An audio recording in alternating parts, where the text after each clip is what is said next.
To make Moroccan fishball tagine, first wash your hands. Then take white fish. Put one piece into a food bag. Peel the papery skin off a clove of garlic and add it to the bag. Bash the fish and garlic with a rolling pin until it's all broken down into small pieces. Then tip it into a large bowl.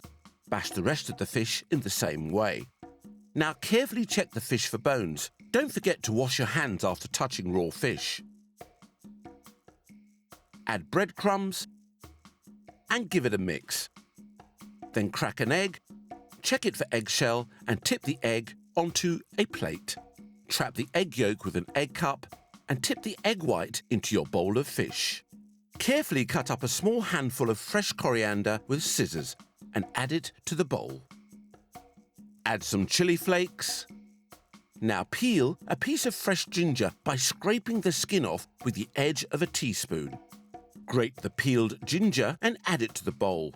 Squeeze the juice of half a lemon into the mixture.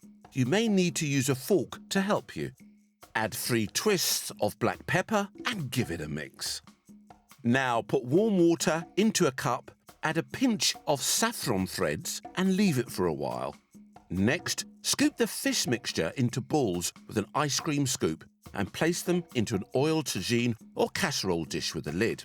Don't forget to wash your hands again after touching the raw fish. Add stock powder to a jug of warm water. Then add 8 chopped spring onions and ground ginger to the stock mixture. Pour in the water and saffron. Add 3 twists of black pepper and give it a mix. Carefully pour the mixture over the fish balls.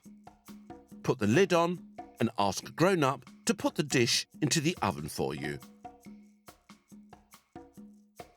When it's cooked and slightly cooled, serve with a little more chopped coriander and the Moroccan fishball tagine is ready to eat.